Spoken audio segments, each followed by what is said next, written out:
Most of us believe thinking is a good thing. We associate intelligence with deep thought, with analysis, with questioning everything.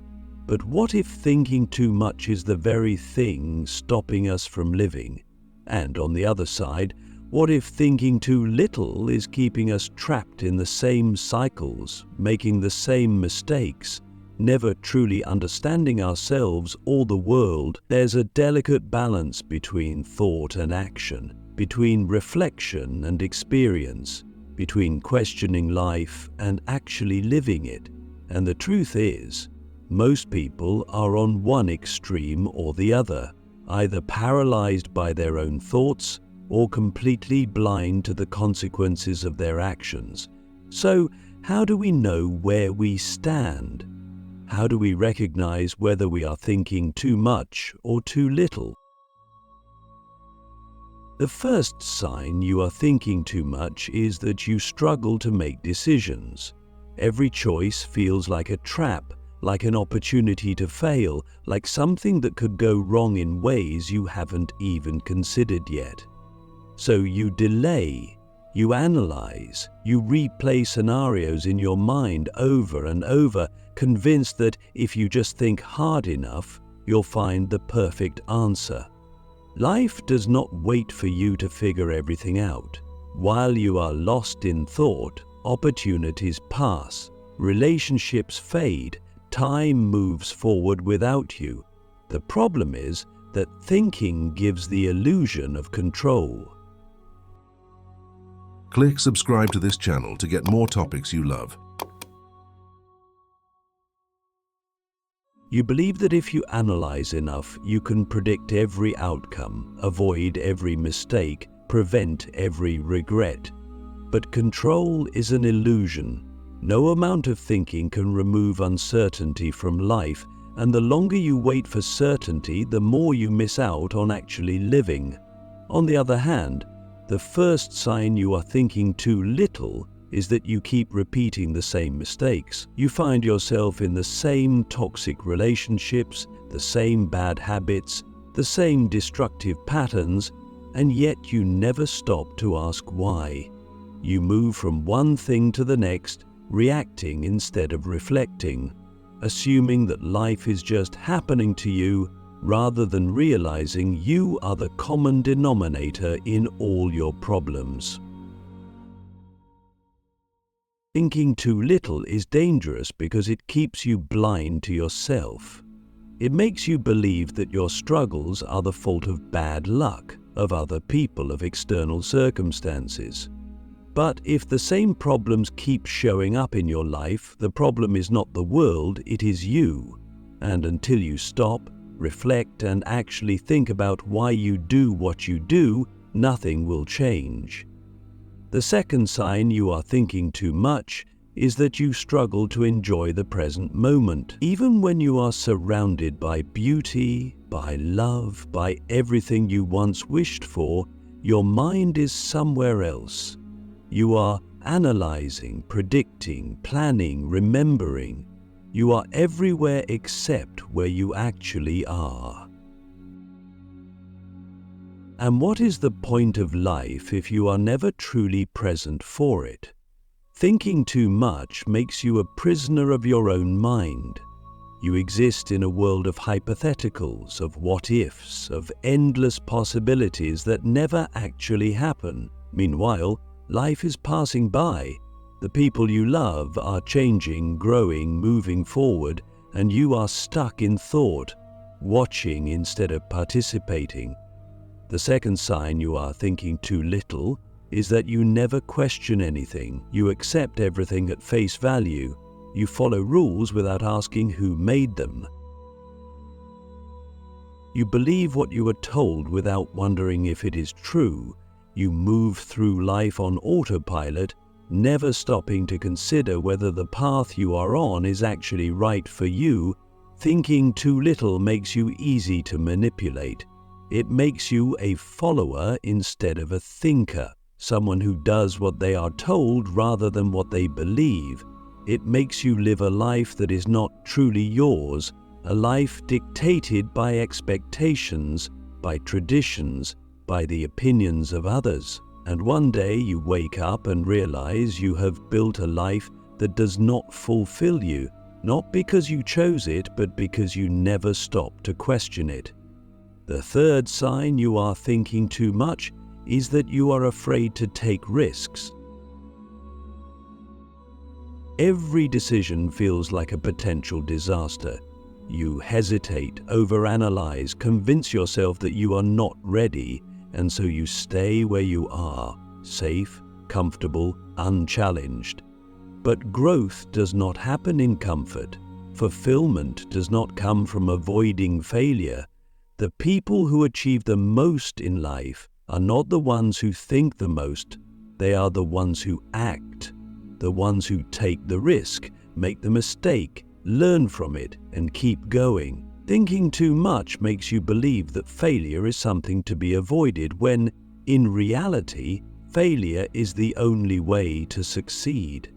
The third sign you are thinking too little is that you always blame others for your problems. You never take responsibility. Every failure, every setback, every disappointment is someone else's fault. But as long as you believe that, you will never change. Because if life is always happening to you, if you are always the victim, then you have no power. Thinking too little keeps you trapped in this mindset.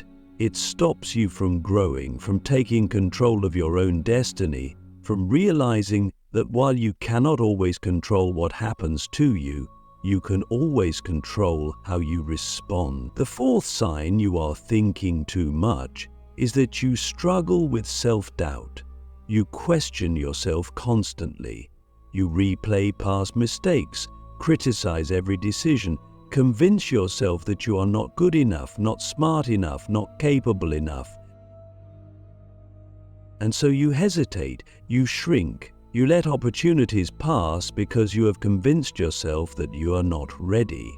But confidence does not come from thinking, it comes from doing. It comes from failing and realizing that failure does not destroy you. It comes from taking action despite fear, from proving to yourself through experience that you are more capable than you believe. Thinking too much creates an endless loop of self-doubt where you never act because you are not confident, and you are not confident because you never act. The fourth sign you are thinking too little is that you never self-reflect. You never ask yourself why you do what you do, why you feel what you feel, why you want what you want. You go through life reacting instead of understanding. And because of that, you never truly know yourself.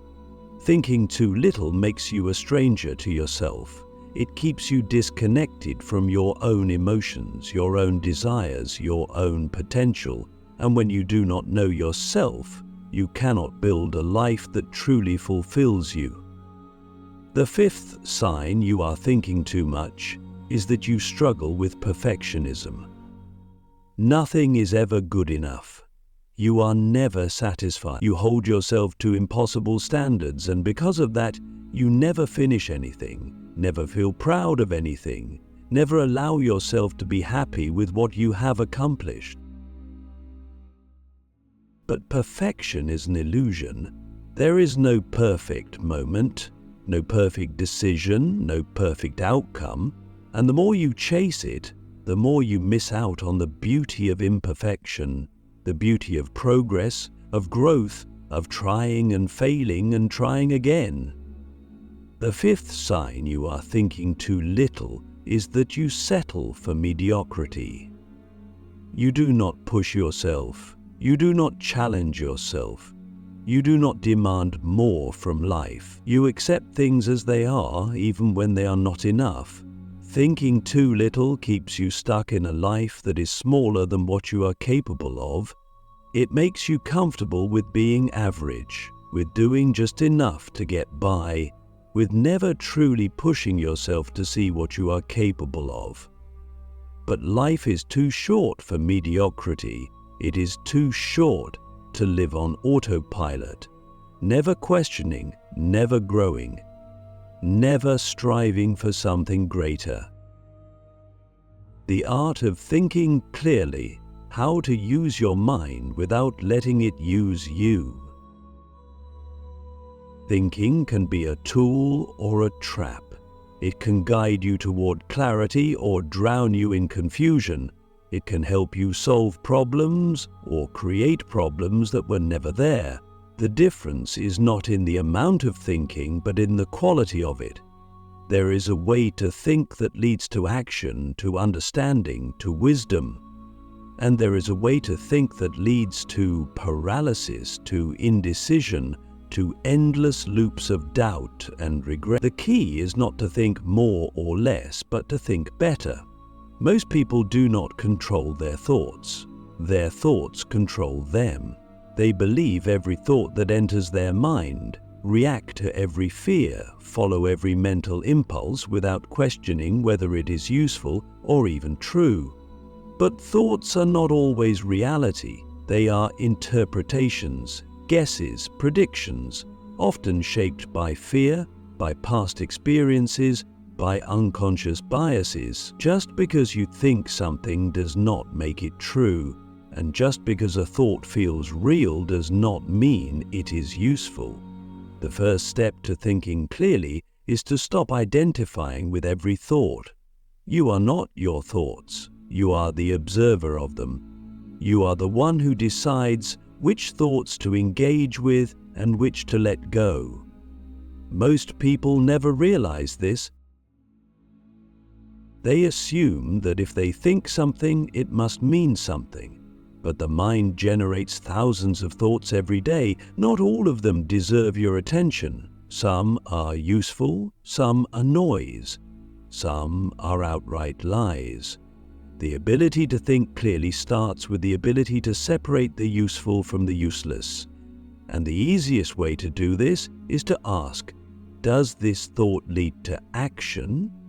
If a thought helps you solve a problem, make a decision, or understand something better, it is useful. If a thought only creates worry, doubt, or confusion without leading to any solution, it is useless.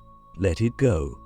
The second step to thinking clearly is to stop assuming that more thinking always leads to better decisions. Overthinking does not create clarity, it creates exhaustion. The most accurate decisions are not made by endlessly analyzing every possibility. They are made by gathering just enough information and then acting. The mind loves to create the illusion that if you just think a little more, you will find the perfect solution.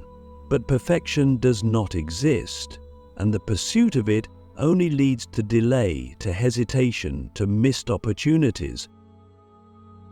Clarity comes from action, not from more thought. The third step to thinking clearly is to question the source of your thoughts.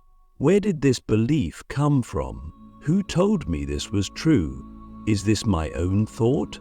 Or is it something I absorbed from others, from society, from fear? Most people never question their own thinking. They assume that what they believe is simply the truth. But many thoughts are inherited, shaped by culture, by upbringing, by experiences that may no longer be relevant. Just because you have believed something for a long time does not mean it is true. And just because others believe something does not mean you have to. The fourth step to thinking clearly is to stop thinking in absolutes. The mind loves certainty.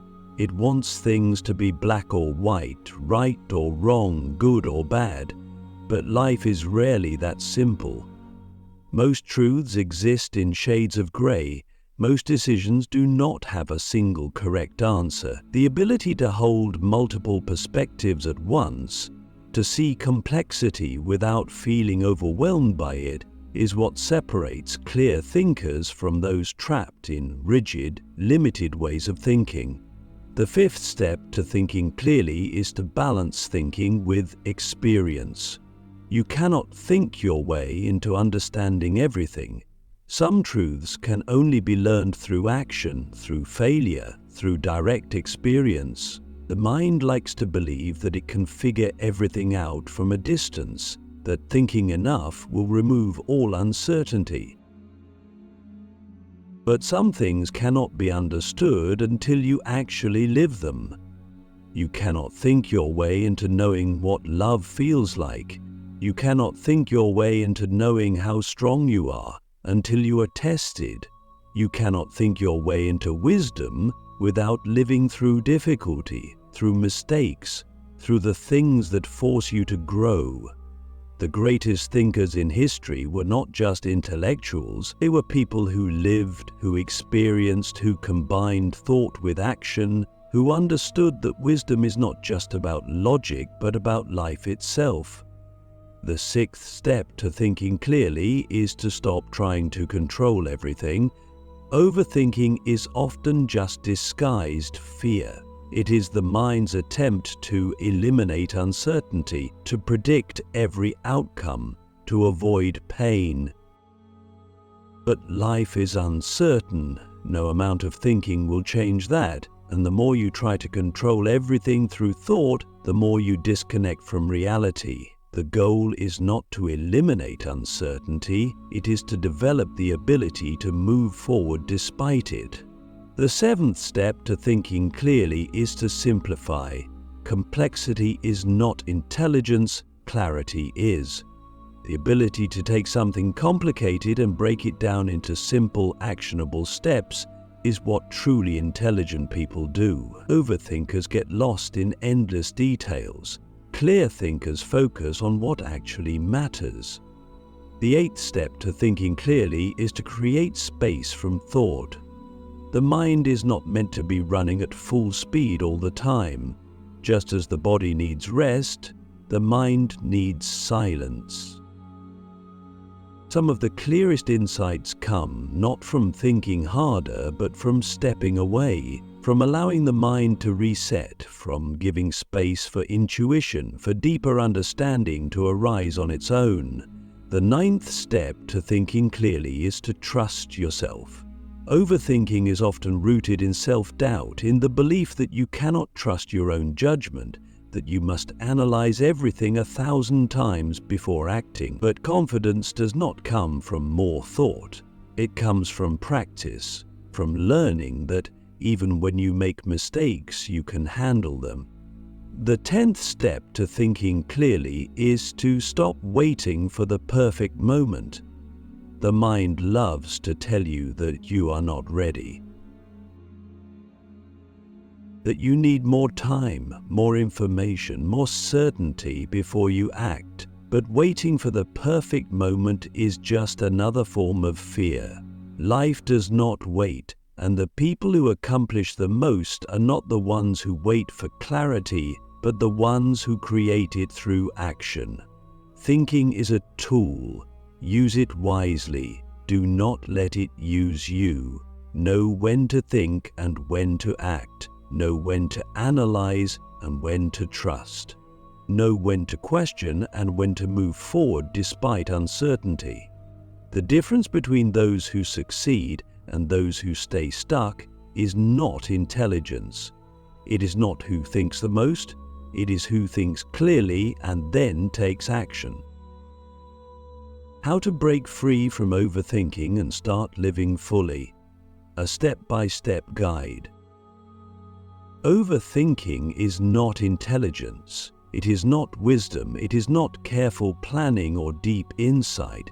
It is a trap, a mental loop that keeps you stuck in hesitation, in doubt, in endless cycles of analyzing problems instead of solving them. The longer you stay in this loop, the more it controls you. It steals time, energy, confidence. It makes simple decisions feel impossible.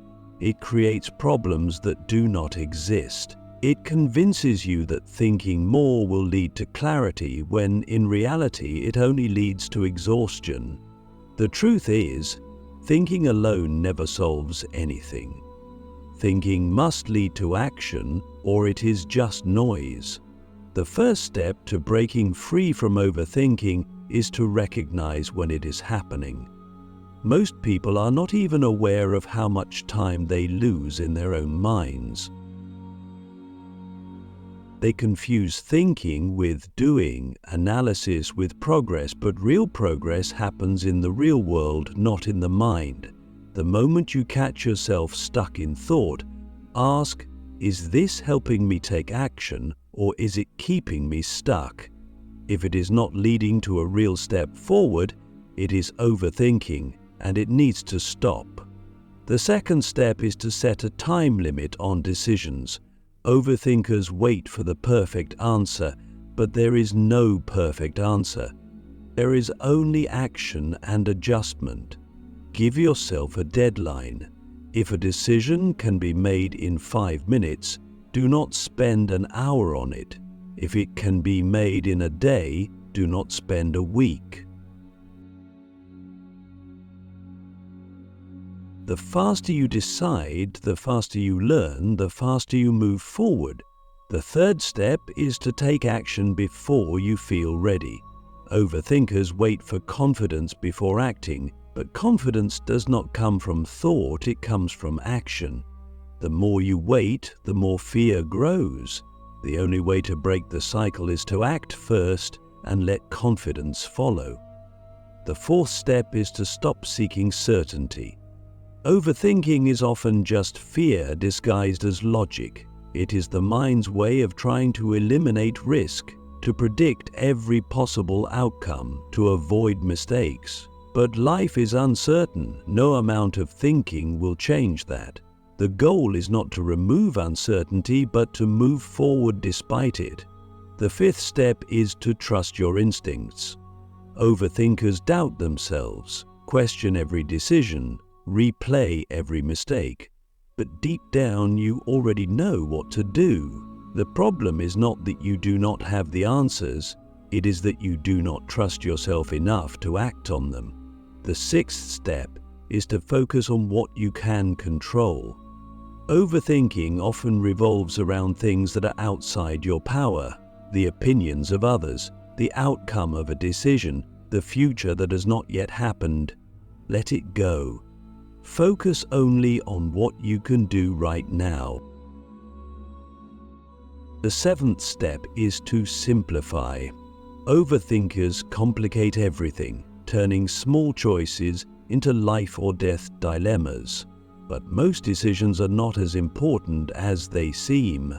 In the long run, what matters is not making the perfect choice, but making a choice and learning from it.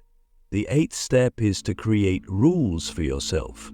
Overthinking thrives on unlimited options. If you give yourself too much freedom to analyze, you will never stop. Set rules. If you are deciding between two options, flip a coin and go with it. If you are stuck on a task, give yourself 30 minutes and move on. Structure kills overthinking. The ninth step is to stop overloading your mind with information. Overthinkers consume too many opinions, too many possibilities, too much data. But more information does not always lead to better decisions. It often leads to paralysis. Learn what you need, then act. The 10th step is to shift from thinking to doing. Whenever you catch yourself overthinking, take a physical action. Stand up, write something down, move forward in any way. Action breaks the cycle. The 11th step is to accept imperfection. Overthinkers chase perfection, but perfection is an illusion. Nothing will ever be perfect. No decision will ever be free of risk. No action will ever be guaranteed to succeed. The sooner you accept this, the sooner you can move forward. The 12th step is to practice making fast decisions. Overthinking is a habit, and like any habit, it can be broken. Train yourself to decide quickly. Order the first thing on the menu. Pick the first option that feels right. The more you practice, the easier it gets. The 13th step is to stop seeking approval. Overthinkers worry too much about what others think, but other people do not live your life. They do not face your consequences. Their opinions do not matter as much as you think. The 14th step is to embrace failure. Overthinkers fear mistakes, but mistakes are how you learn. Every failure teaches you something. Every setback makes you stronger.